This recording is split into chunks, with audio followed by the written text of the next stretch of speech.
awake now. I'm awake now. Chapter 11 is on innovation and change. So we're going to start with a couple of things, some tools that are necessary for managers to lead innovation and creativity. And managers need the right mindset.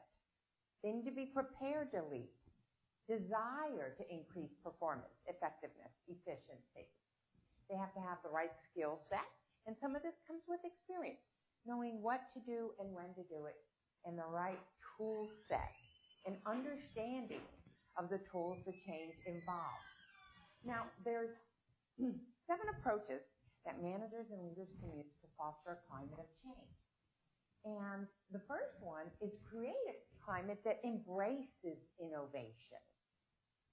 We're going to talk a little bit more about this. Be a champion of innovation.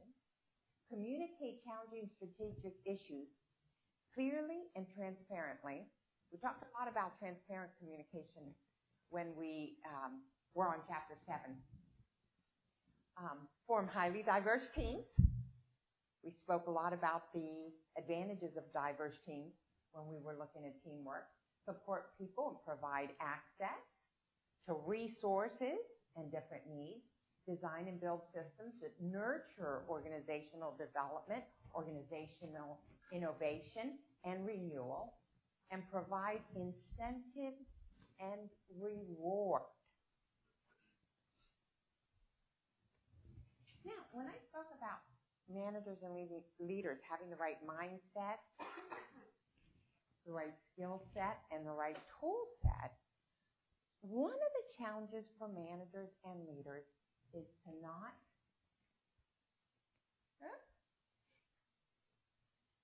not have a fear of failure.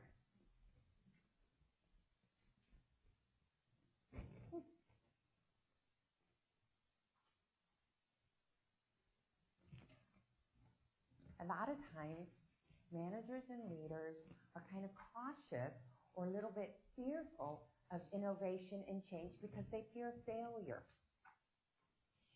Failure, if you look at failure as failure, then it can be debilitating. But failure needs to be looked at like lessons learned.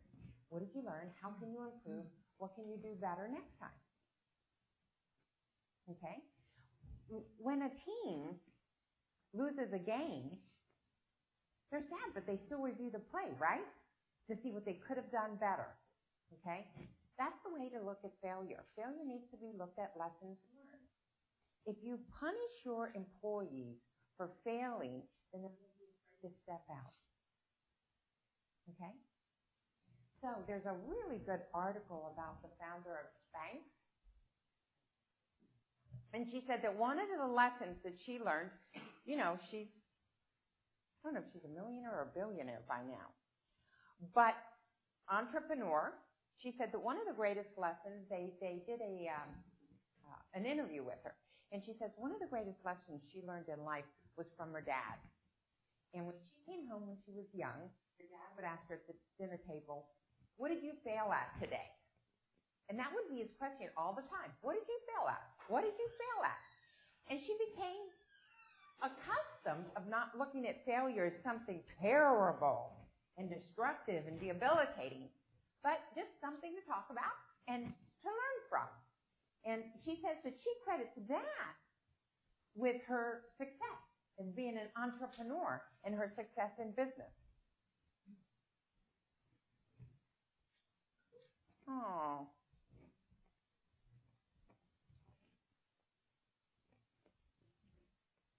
Okay, organizational change. A lot of times, organizational change comes from different drivers. There are forces driving the change. Sometimes it's the organization wants to change. Other times it's being pushed to change. Okay? And so competitive forces, so your competitor might have an offering that's better, costs less, offers more. You have to step up to the plate. It could be ethical forces, economic, political, and global forces, or demographic and social forces. Quite often, one of these four areas are pushing your organization, pushing the leaders, pushing the managers towards change.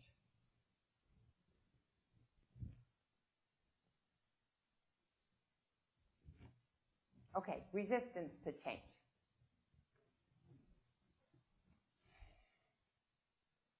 With change comes drivers and resistors. So the drivers are going to push the change, and the resistance is going to try to block the change or stop the change.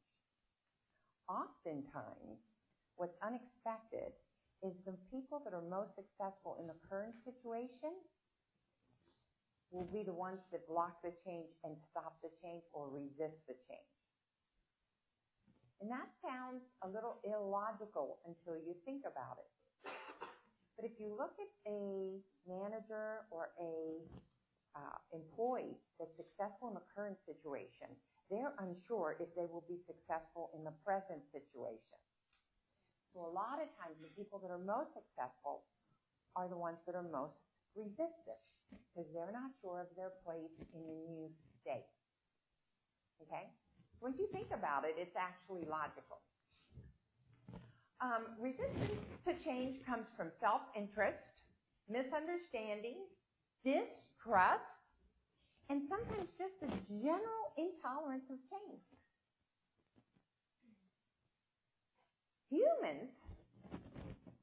Some humans, have a tendency not to like change.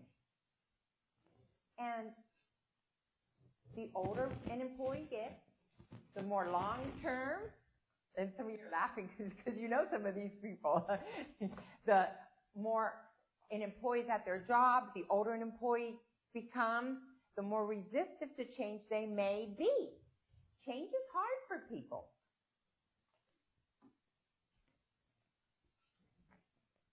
So, 6 ways that you can help reduce resistance to change. Invite employee participation in the process. Don't handle change in a vacuum. Invite people into the process. Make them part of the process. If they have ownership in it and they understand it and they participate in it, they're more likely to be less resistant. Provide motivation and or incentives to change. Make the change attractive.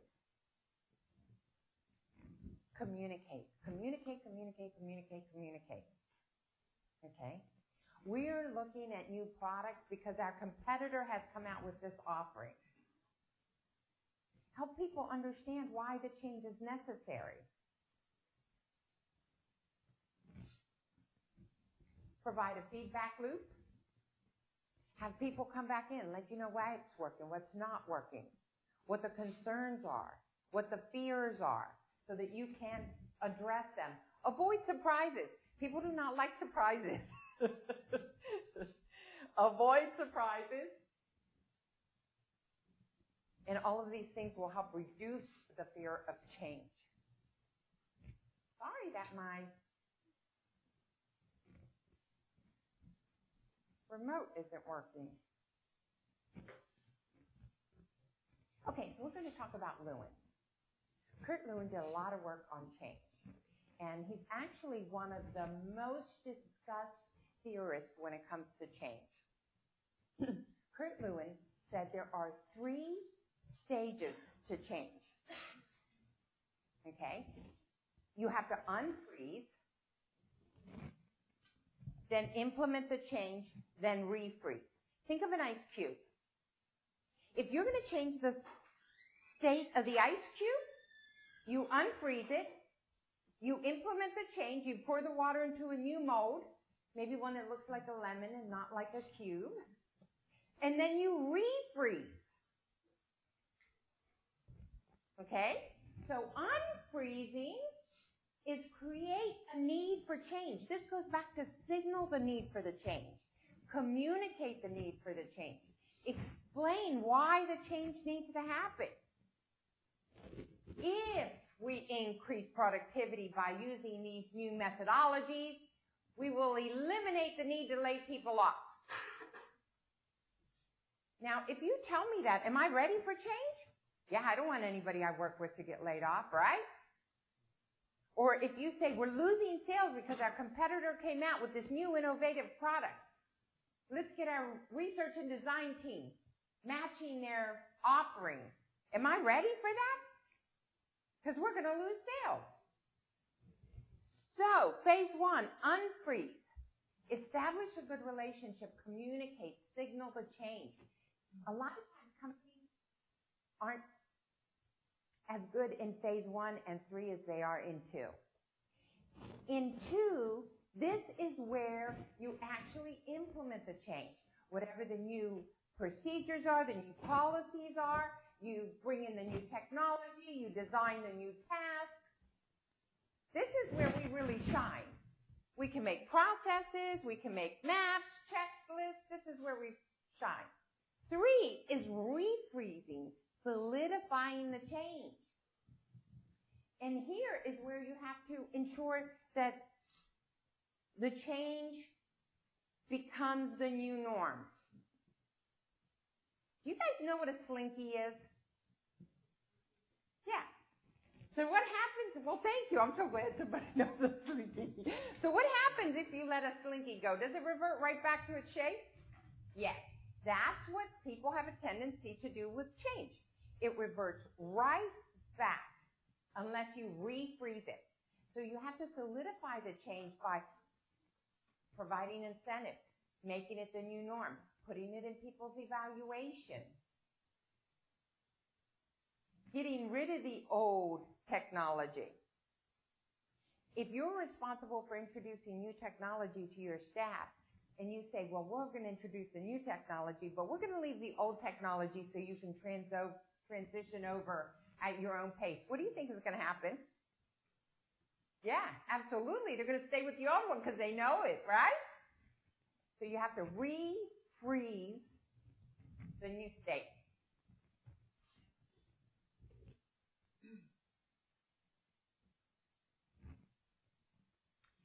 Okay, change strategies. You can use a coercion approach. You can use a rational persuasion approach, or you can use a shared power. If you use coercion, you are going to have faster results, but you're going to have low commitment. Sorry about that, guys. There we go. But you're going to have low commitment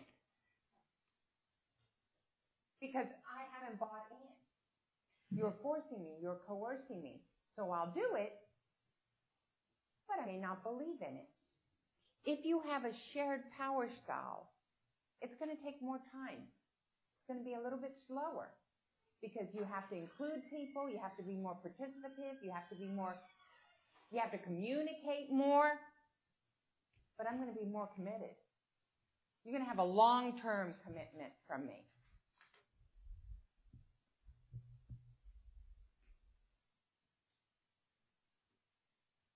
Oh, the force field analysis. Okay. Lewin was one of the first theorists to try to quantify change. He said this is not only the process in change, but we can also quantify change. And it's rudimentary, but his force field analysis, God bless you, but his force field analysis is really an exceptional tool for managers. It will really, I believe, make you more successful at handling change than you would be without using this tool. And it's not the fact that it's quantifiable that I think is what makes it so effective. It's that it makes you think through the drivers and the resistors. So let me walk you through Lewin's force field. So it's basically a diagram, and you can do it on a sheet of paper. I like to do mine for really big projects. I use the board. So you write the present state or the desired state, what you want to change in the middle. And you put all the driving forces on one side and all the resisting forces on the other side. So let's say you're going to introduce new technology, right? But the CEO said he wants it. Where would the CEO be? Where would he or she be? Would they be? Yeah, absolutely. They'd be a driver, right? The new technology is going to cost money. Where would the money be? On the restraining. God bless you. Where would the people that use the technology be? Maybe some over here, maybe one or two over here, right? So you identify all your drivers. And Lewin said you actually rate them. So for example, we identified the CEO. Would he be like, or she, on a scale from 1 to 5, be a 5? Yeah. Yeah, because what they say is going to happen, right? And so you can use any type of scale you want, 1 to 5, 1 to 10, to identify and weigh the factors. But what I think is the power of Lewin's force field change model is that once you identify all the drivers, you can then maximize them. You can have the drivers help you drive the change. So for example, we put the CEO up there. Could you have him or her send an email announcing why the change is necessary and thanking everybody for their participation? Yeah, absolutely. So we identified some restraining forces, some forces that are resistive to change. We said maybe the staff that's going to use the new technology, right? Knowing that they may be resistive, couldn't you do alpha testing and beta testing with them? Bring them in. Have them be part of the change. Let them know that they can evaluate the system. Okay? So what I think is the value of Lewin's force field analysis is actually really identifying. I think what happens a lot of times to managers and leaders, especially new managers, is they have thought through the change in their mind, and they think it's a good thing to do, and they jump in and do it. And then they find all these walls, all these resistors. But they haven't taken the time to identify what their drivers are, what their resistors are, and plan strategies to maximize them or minimize them.